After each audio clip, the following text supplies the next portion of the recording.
decreasing. And the symptoms of decreasing collagen is our skin starts getting wrinkled and thin and crepey or saggy. Hollowing in around your eyes and face is a sign of a lack of collagen. Shrinking, weakening muscles and muscle aches and pains, a sign of lack of collagen. Stiffer, less flexible tendons and ligaments. Joint pain or osteoarthritis due to worn cartilage. Loss of mobility due to joint damage or stiffness. Now that's an important one. A lot of us get so stiff we can't, we get up in the morning, we're so dang stiff, and until we stretch or do things, we can't even get moving. Gastrointestinal problems due to the thinning of the lining of our digestive tract. And problems with our blood flow. Believe it or not, the elasticity of the veins and arteries depend on good levels of collagen. So, how to avoid, there's also different lifestyles that decrease collagen. Smoking decreases collagen production. It damages collagen and the elasticity of it, leading to wrinkles and slow wound healing. Now, this is kind of an interesting thing that they put in here. Nicotine constricts blood vessels near your skin's surface, preventing the delivery of oxygen and nutrients. Now, pure nicotine doesn't do that, but adulterated nicotine, they actually add piperazines to nicotine, and it makes a nicotinic piperazine compound that is actually it produces cancer, and it causes that nicotine becomes a problem for the elasticity of your body, because the nicotine piperazine combination causes it to weaken the collagen production and weaken the collagen in the thing, but it also causes cancer. So when they say it's due to nicotine, no. Nicotine was known as nicotinic acid very early on. And it's also a B vitamin. And there's just a little molecular difference between nicotine and niacin. Not much though. And when you take niacin, you can actually kick nicotine off of the nicotinic receptors and freshen them up, you might say. And nowadays, we're using nicotine to throw molecules that are bad for the body off the nicotinic receptors and then chelating them out. And it actually brings energy back to people. It makes their energy levels go up, it makes their elasticity go up, and so it's quite fascinating. And the nicotine you get through the tobacco products that have been adulterated cause problems with our body. But if you actually have organic tobacco with normal nicotine in it, it can be very peaceful and calming for the body.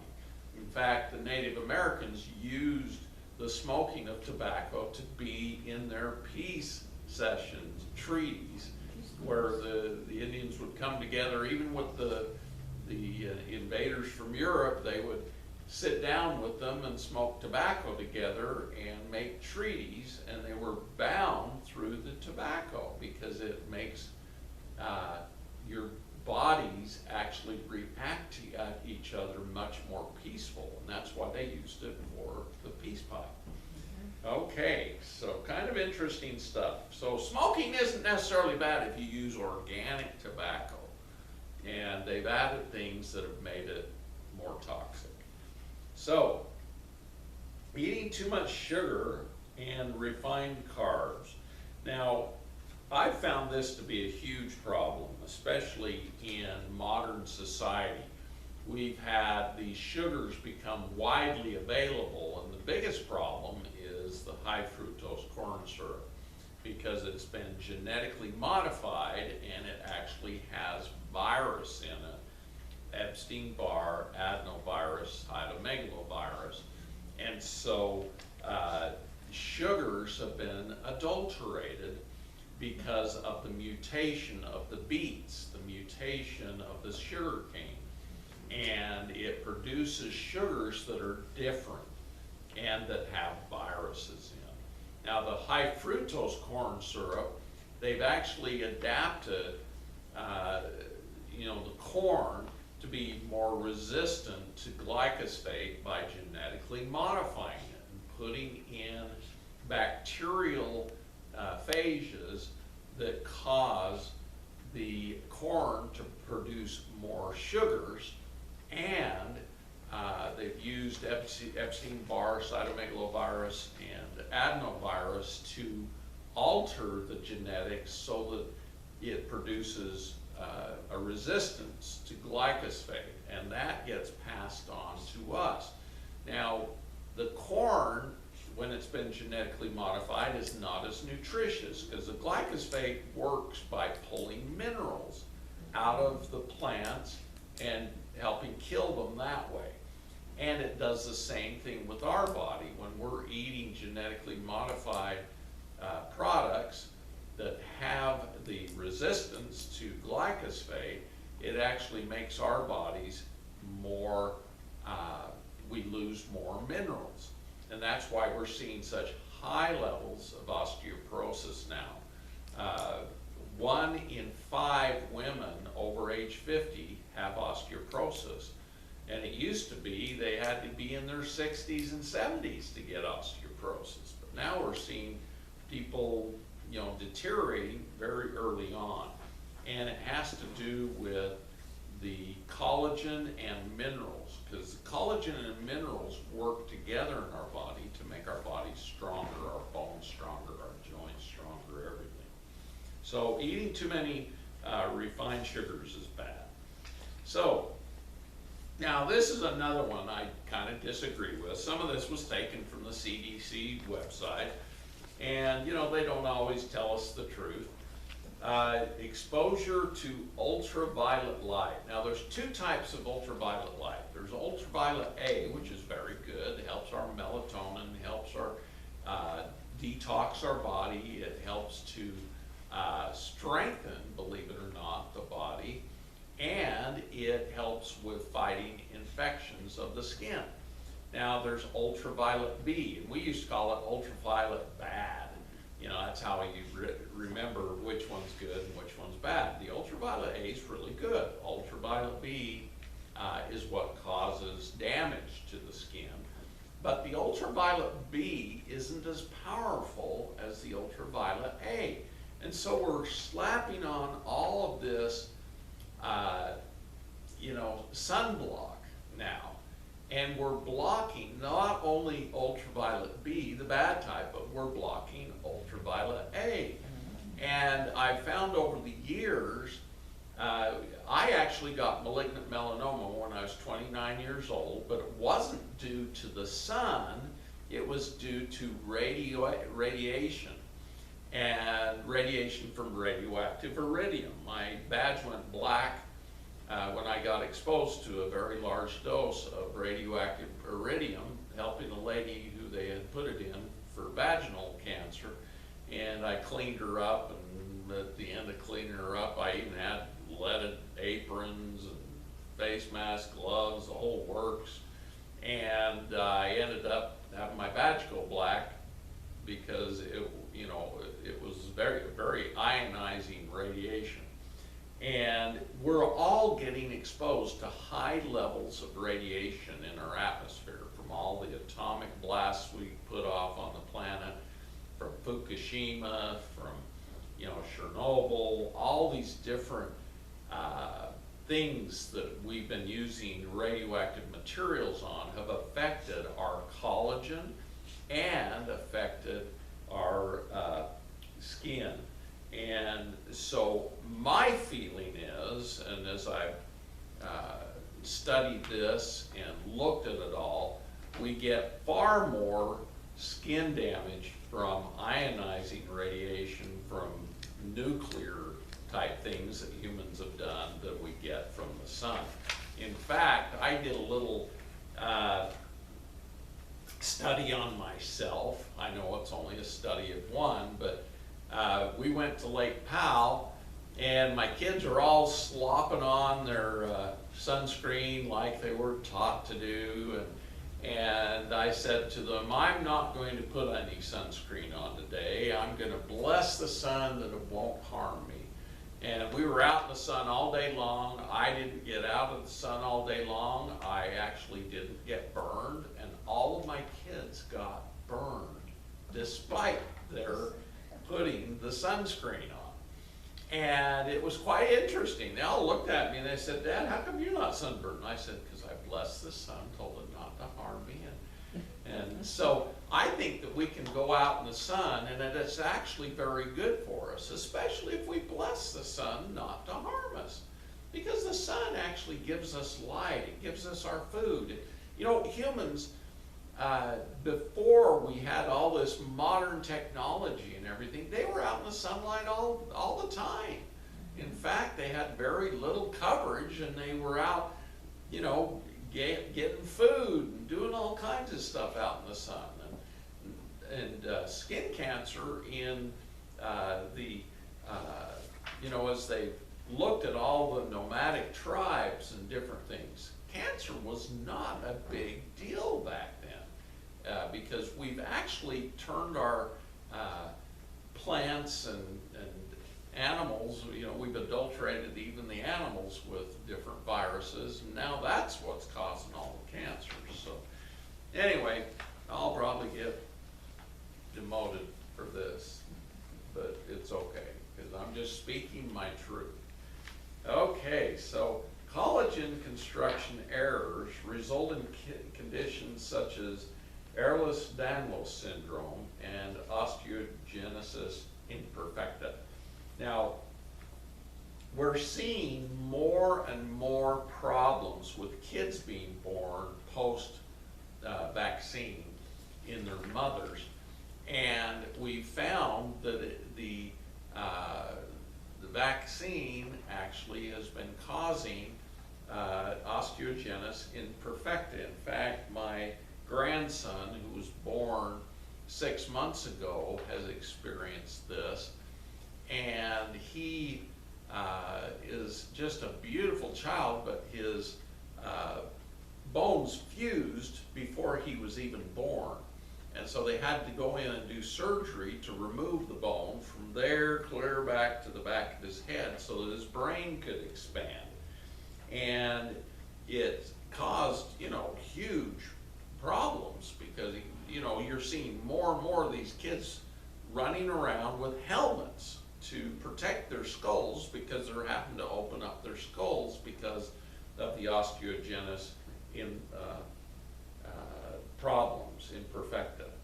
And so, you know, collagen is so important, because collagen usually gets produced between in the soft spots, and the collagen is very strong. You know, I used to push in on their little fontanelles, and it was very strong. You couldn't push it down very far. But now it's being solidified because of the lack of collagen production. And so how do we improve our collagen and slow the signs of aging? So to slow the effects of skin aging, and now they're saying wear sunscreen. Well, I'm not an advocate of that. And they're talking all about this. They think that the biggest cause of collagen problems in our skin is that, but I believe it's other factors. And eat a well-balanced diet like the Mediterranean diet, which is loaded with vegetables, beans, whole grains, nuts, and fruits. Now, whole grains have a lot of glyphosate in now, unless they're organic and they haven't been genetically mutated. So, we in only moderate amounts of seafood, meats, poultry, dairy, and eggs. I've been eating, I was told by St. Germain to eat eggs every day with garlic and cayenne, because they all help with circulation and collagen production, believe it or not. And they help with other things. mosquitoes because I'm always eating garlic with my eggs every morning. And my family members who don't eat those, they get bit all the time by mosquitoes and bugs. So garlic is very, very good, and it's antibacterial. Someone had a question on here. Is Oh. bone broth a good type 2 collagen to take? Only if it's chicken. Okay. So type 2 is very high in the ends of the bones of chicken, even higher than beef, lamb, other things that we use for collagen. And so chicken broth is actually very good. Chicken soup used to be used as a healing agent for people who were down and sick, and it worked because of the collagens in the soup. And very interesting. How is collagen used in the fields of medicine and cosmetics? Collagen can be broken down, converted, and absorbed back into your body. It has a wide range of uses in medicine and cosmetics. They even use placental collagen, which is the type 5. And it's fascinating. Dermal fillers, collagen injections. They're injecting collagen into the joints and different places in the body to strengthen those areas. And it can remove depressions in our skin and lines and wrinkles. Wound dressings, they're using collagen on the actual pads that they put over wounds with collagen to help repair the wounds. And we started using those about 20 years ago. Periodontics, collagen acts as a barrier to prevent fast-growing gum tissue from developing into a wound in a tooth, giving the tooth cells the time they need to regenerate. So, when they put fillers in, they're actually using collagen, and this helps with the repair of the tissues even inside the teeth. It also, for vascular prosthetics, donor collagen tissue grafts have been used to reconstruct the arteries, help regenerate peripheral nerves, and make blood vessels work better.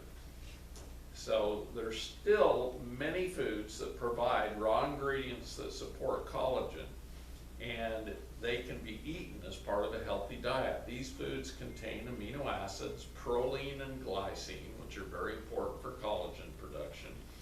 Vitamin C, zinc, and copper is also needed in the process. So foods that contain these amino acids, vitamins, and minerals include, with vitamin C, it's found in the oranges, strawberries, bell peppers, broccoli, Brussels sprouts, and potatoes. Proline is found in mushrooms, cabbage, asparagus, peanuts, wheat, fish, egg whites, and meat. And glycine is found in red meats, turkey, chicken, and pork skin, peanuts, and granola. Now, if you think about it, a lot of people are allergic to peanuts now, and it's because they spray them with chemicals. And so, that's why peanuts have become so highly allergic. Copper is found in liver, lobster, oysters, shiitake mushrooms, nuts and seeds, leafy greens, tofu, and dark chocolate. Zinc is found in oysters, red meat, poultry, pork, beans, chickpeas, nuts, broccoli, green leafy vegetables, whole grains, and milk products. Now, as you can see, many of these things are meat products.